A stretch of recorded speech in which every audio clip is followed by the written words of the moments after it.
IDBI capital के Jason, जिनकी report ने कल खलबली मचा दी पूरे मार्केट में। Jason Soans, Jason Babu, good morning, thanks very much for joining us. आपने क्या रिपोर्ट लिखी कल? पूरे बाजार में 5-5, 10-10, 20-20% के मूव्स आने लगे। केमिकल स्पेस में लोग राह देख रहे थे कि अर्ली साइंस कुछ नजर आ जाए तो हम लेना शुरू करें, क्योंकि आपको पता है बाजार में क्या होता है। सब कुछ जानने के बाद भी कि सब सारी चीजें फैक्टर्ड इन है, नेगेटिव ये वो, आदमी बगले झांकता है कि पहले कोई और ले ले, उसके पीछे में जाऊं मैं। I don't want to be the first buyer. लेकिन कल आपने ये ट्रिगर करवा दी बाइंग जबरदस्त तरीके से। मैं जानना चाहता हूं जो वरीज थी केमिकल स्पेस की, प्राइसेस में प्रेशर, इन्वेंट्रीज का बहुत ज्यादा बिल्डअप होना, चाइना से डंपिंग, क्या उससे कुछ अर्ली संकेत मिलना शुरू हुए हैं अब, जिसकी वजह से आपको लगता है कि शायद यहां से इस सेक्टर में रिस्क रिवॉर्ड बहुत ज्यादा अट्रैक्टिव बन गया है केमिकल क्षेत्र में? Yeah, thank you for having me, Ajay. Actually, मेरा ये मानना है कि देखिए कमोडिटी एक जैसे स्पेशलिटी केमिकल सेक्टर है, उसको आप डिवाइड करते हैं कमोडिटी केमिकल्स और एक स्पेशलिटी केमिकल्स। ये तो you have to divide it properly, और ऐसा आप डिवाइड करेंगे, उसके बाद वहां से आप देखते हैं कि कौन सा ग्रोथ कहाँ से आ रहा है।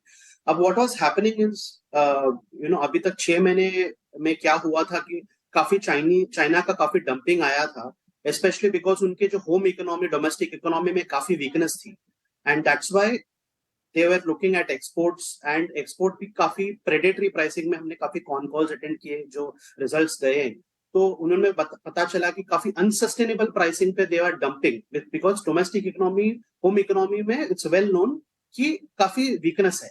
सो यहाँ पे अभी क्या हो रहा है कि we feel that the pricing is unsustainable, and यहाँ से pricing should take a support. Already it is sort of stabilized, और यहाँ से अभी सपोर्ट होना चाहिए। यहाँ से हमको बहुत ज्यादा डाउनसाइड कमोडिटी केमिकल्स में ज्यादा नहीं दिखता, और यहाँ से सपोर्ट होना चाहिए। So prices should improve. For example, मैंने कल इसमें लिखा भी था मेरे नोट में कि acetic acid prices 57 rupees per KG से 72 रुपीज पर केजी हो गए लास्ट मंथ में।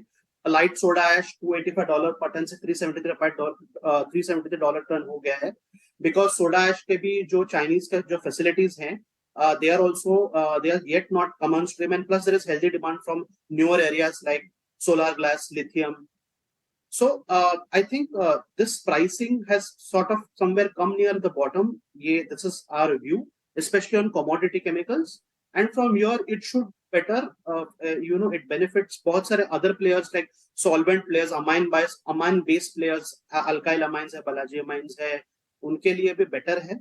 बट एक चीज मैं और ऐड करना चाहूंगा, बहुत इंपॉर्टेंट है कि कमोडिटी केमिकल्स में बेसिकली हमारी रिपोर्ट भी आई थी, हमने रिलीज की थी, तो we basically focus that we should, हमने बेसिकली ये देखना चाहिए कि जो केमिकल कंपनीज हैं, we are focus more towards speciality chemicals, जो they are higher up the value chain.